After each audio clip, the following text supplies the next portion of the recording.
Are you curious about the world of real estate appraisals? Well, let's dive in. Hi, I'm Charlotte Volsch, certified probate specialist and trust administration advisor. And my team and I have helped hundreds of administrators and executors over the past 15 years navigate probate and trust properties alongside their attorney. And on this channel, we cover everything to help navigate the often overwhelming process. So what exactly is an appraisal? Well, this you need to picture. It's an unbiased opinion of a home's value at a specific moment in time. It's based on comparable property information. So think of houses that are like the one you're responsible for.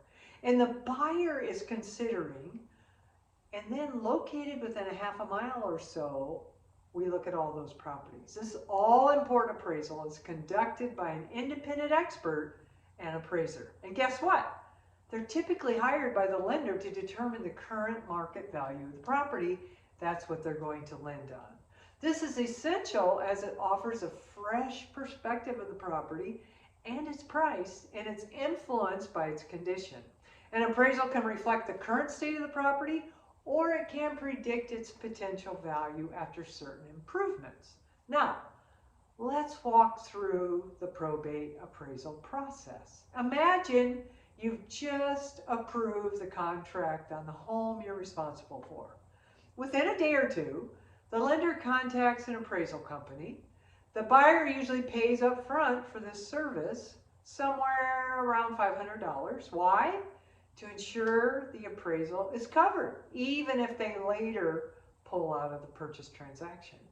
An interesting tidbit is that the lender doesn't choose the appraiser.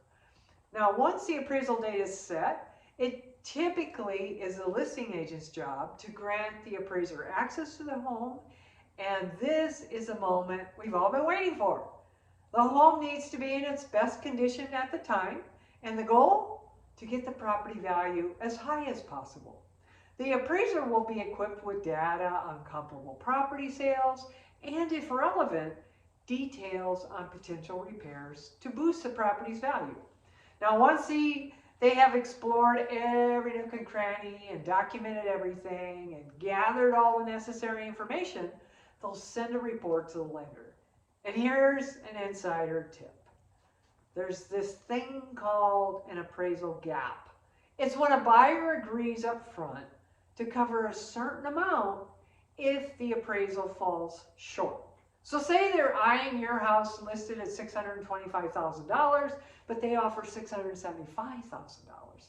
If the appraisal falls short, they commit to covering, let's say, up to $25,000 of the gap. So what happens if things go awry and the appraisal is lower than expected? Well, the buyer can either use an appraisal gap or bring in extra money to the table, or you, the seller, can reduce the asking price. They could request a review, or sadly, the whole transaction can be canceled. And a little heads up, if a deal breaks because of a low appraisal, that appraisal must be disclosed to the next potential buyer. Navigating the world of appraisals can be intricate, but knowing the ins and outs can give you an edge. So if this informative information was useful to you, remember to hit that like button, ring the bell, and subscribe. That way others like you will receive this useful information too. And you'll be informed of the next video. See you next time.